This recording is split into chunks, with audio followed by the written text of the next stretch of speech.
दोस्तों दुनिया में सरफिरे लोग की बहुत ज़रूरत होती है क्योंकि हर जगह समझदारी संयम और सूझबूझ से अगर काम लिया जाए तो फिर काफ़ी देरी हो जाती है। और कभी कभी बिना सोचे समझे भी कुछ काम करना ज़रूरी हो जाता है, अन्यथा जब बहुत लेट हो जाता है तो फिर उसका कोई परिणाम जो भी निकले उसका कोई अर्थ नहीं रहता। एक कहावत होती है कि अब रोए से क्या फ़ायदा जब चिड़िया चुग गई खेत। कुछ ऐसे सरफिरो लोगों में से एक राष्ट्रपति हैं और उनका जो स्टेटमेंट होता है वो कभी कभी इस तरीके से होता है कि वो जिस पद पे हैं उस पद पे होने पे इस तरीके का स्टेटमेंट देना अपने आप में लोगों को चौंका देता है कि ये किस तरह की बातें करते हैं। बातें उनकी कभी कभी स्ट्रीट फाइटर की तरह होती हैं या कभी कभी बहुत निम्न दर्जे की होती हैं, लेकिन एक बात तो मानना पड़ेगा कि वो जो भी बोले बहुत खुल के बोले हैं, बहुत फ्रैंकली बोलते हैं, चाहे वो अपने देश की मीडिया के लिए बोलते हों या फिर अ, विश्व पटल पे अगर उन्हें कोई अपनी बात रखनी हो तो उनके जो बताने का तरीका है वो बहुत ही स्ट्रेट फॉरवर्ड होता है। वो इफ एंड बट में ज़्यादा नहीं फंसते हैं। कई बार उनकी बातों की और उनके जो नीति है उसकी आलोचना भी की जाती है, लेकिन इसमें कोई दो राय नहीं है कि आज के समय ऐसे लोगों की भी ज़रूरत है समाज में। और उन्हीं में से एक राष्ट्रपति हैं डोनाल्ड ट्रंप। इनके स्टेटमेंट को अगर आप देखें तो ये बहुत ही फ्रैंक हैं। इन्हें ये चिंता नहीं रहती है लोग क्या सोचेंगे, इन्हें बस इस बात की चिंता है कि मुझे जो करना है मैं वो करूँगा। चाहे वो टैरिफ की बात हो या फिर वेनेजुला पे अटैक करने की बात हो या फिलहाल जो उन्होंने ईरान को लेके स्टेटमेंट दिया था कि मैं ईरान को बर्बाद कर दूंगा और मैं ईरान को स्टोन एज में पहुंचा दूंगा, मतलब पाषाण काल में पहुंचा दूंगा, मैं उसे इतना बर्बाद करूंगा। फिर उन्होंने एक बार स्टेटमेंट दिया था कि मैं ईरान को इतना बर्बाद कर दूंगा कि वहां पे सिर्फ धूल और मिट्टी बचेगी, इसके अलावा वहां कुछ दिखेगा नहीं, वहां सिर्फ और सिर्फ रेत रह जाएगा। कुछ दिन पहले की बात है जब ईरान को लेके अमेरिका ने कहा था कि वो 3 से 4 हफ्ते के बाद ईरान से जो है अपने सारे ट्रुप्स को वापस बुला लेगा, विड्रॉ कर लेगा, सेना को विड्रॉ करेगा। खाड़ी देशों ने कहा कि आप इस तरह से युद्ध बीच में छोड़ के नहीं जा सकते। तो फिर उनका एक और बयान आया था कि मैं ईरान को पूरी तरीके से बर्बाद करने के बाद ही वहाँ से हटूंगा, क्योंकि अमेरिका के लिए 3-4 हफ्ते मायने नहीं रखते हैं दोस्तों। जो अमेरिका जो है वो लगभग 19 साल अफगानिस्तान में सरवाइव किया हो और लंबे समय तक युद्ध लड़ा हो, प्रॉक्सी वार लड़ा हो या फिर वियतनाम का वार लड़ा हो, तो उसके लिए अ, ईरान में 2-4 हफ्ते या 6-7 महीने या साल भर भी अगर वो वहाँ रहते हैं तो उनके लिए कोई बड़ी बात नहीं है।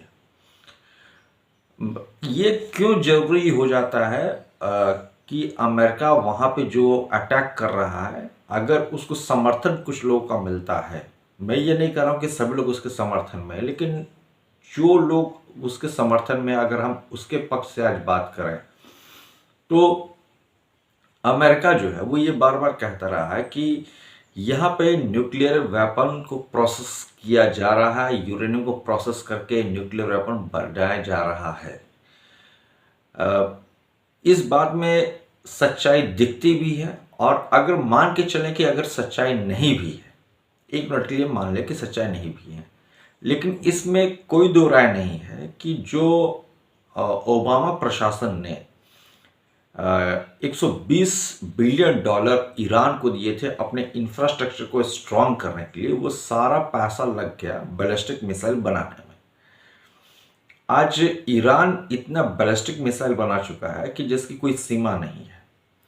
हालांकि ये नियम विरुद्ध है, उसे किसी और काम के लिए वो पैसा मिला था लेकिन उसने बैलिस्टिक मिसाइल बनाई। तो अगर इस नज़रिए से देखें तो वहाँ पे अगर न्यूक्लियर वेपन तैयार किए जा रहे हैं तो इसमें कोई शक नहीं है, हो सकता है कि वहाँ पे न्यूक्लियर वेपन 60% से ऊपर तैयार हो चुका हो और कुछ समय बाद वो पूरी तरीके से फौज को, सेना को सौंप दिया जाएगा और फिर उसका यूज हो सकता है। इसी को लेके अमेरिका बहुत परेशान है और वो बार बार कह रहा है कि वो ऐसा नहीं होने देगा। तो ये चैलेंज तो है।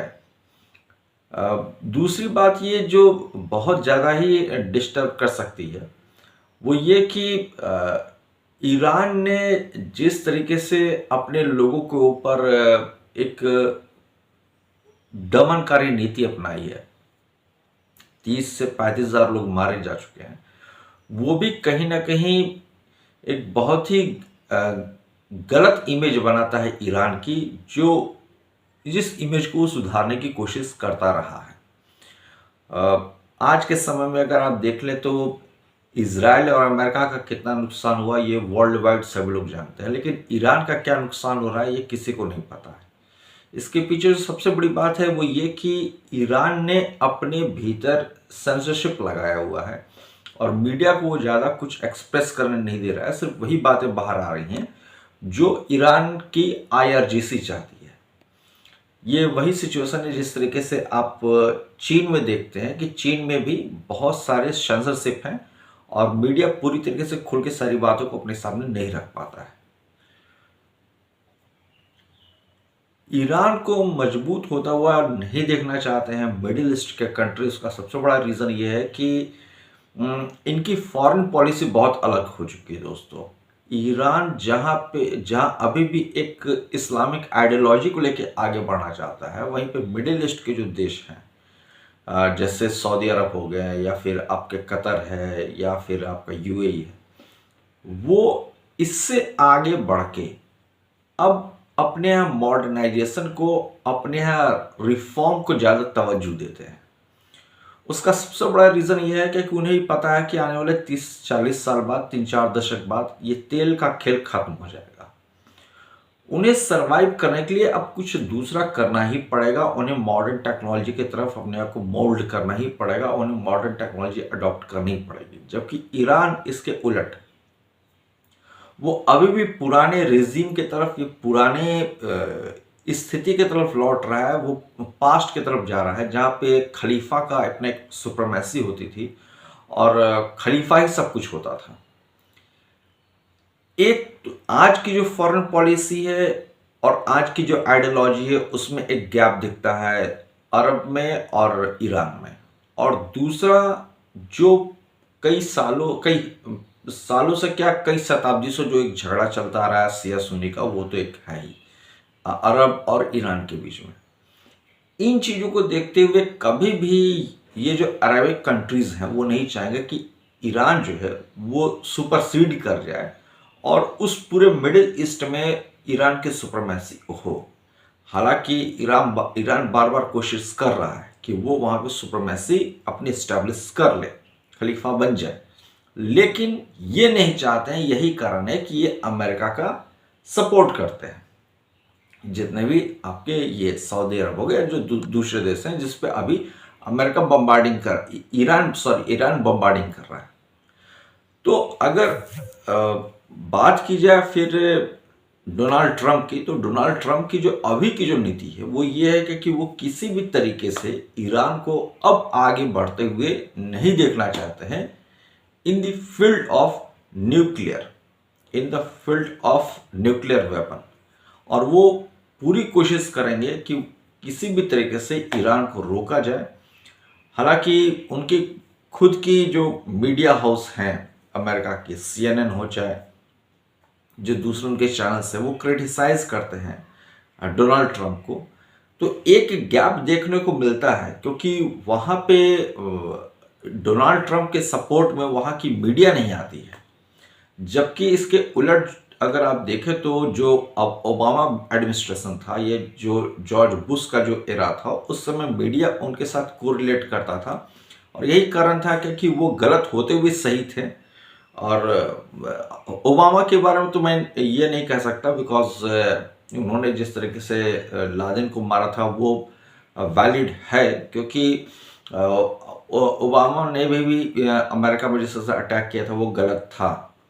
अब उसके पास्ट में हम जाए तो बहुत सारी ऐसी चीज़ें हैं जो ये दिखाती हैं कि लादेन जो है, ओसामा बिन लादेन जो है वो उसने जो अमेरिका के ऊपर अटैक किया था वो गलत था। तो ओबामा ने अगर लादेन को मारा तो एक वन साइडेड चीज़ अगर देखी जाए तो ये सही है, लेकिन अगर इसके ओवरऑल देखा जाए तो बहुत सारे ऐसे फैक्टर्स मिल जाएंगे जिसमें फिर ये बात हो सकती है कि नहीं अमेरिका ने भी अफगानिस्तान का बहुत नुकसान किया था, तो बहुत सारी चीज़ें हैं उसमें। खैर वो एक अलग विषय हो जाता है। लेकिन अगर मैं सिर्फ बात करूं डोनाल्ड ट्रंप की, तो आज की जो सिचुएशन है वो ये ऐसी है कि वो इंसान अभी अभी जो वर्तमान की स्थिति है उसमें वो सही बैठता है, लेकिन वहाँ की मीडिया का उसे कोई सपोर्ट नहीं है और वो बहुत फ्रैंकली बोलता है कि मुझे कोई परवाह नहीं है कि CNN मेरे बारे में क्या सोचता है या क्या लिखता है, क्योंकि वो जानते हैं कि इनकी पॉलिसी क्या है। लेकिन फिर बात वहीं पे घूम के आती है कि आज के दौर में ऐसे लोगों की ज़रूरत है जो ज़्यादा परवाह ना करें कि विश्व क्या सोचेगा, दुनिया क्या सोचेगी, लोग क्या सोचेंगे। वो अपना काम कर रहे हैं और ये कितना वो सही थे ये तो आने वाला भविष्य बताएगा। इसका तो अभी आकलन करना, मूल्यांकन करना बाकी है। लेकिन हाँ, अगर कहीं से भी ईरान थ्रेट हो सकता है विश्व के लिए तो उसे रोकना अभी जरूरी है, क्योंकि नो डाउट जब ईरान मिडिल ईस्ट पे को अपने कब्जे में ले लेगा तो उसके बाद वो या तो एशिया की तरफ मूव कर जाएगा या फिर यूरोप की तरफ मूव कर जाएगा। तो बहुत सारी ऐसी बातें हैं। फिलहाल डोनाल्ड ट्रंप के बारे में आप क्या सोचते हैं जरूर बताइएगा और कमेंट कीजिएगा। मिलते हैं किसी नए विषय पर बात करने के लिए। जय हिंद, वंदे मातरम।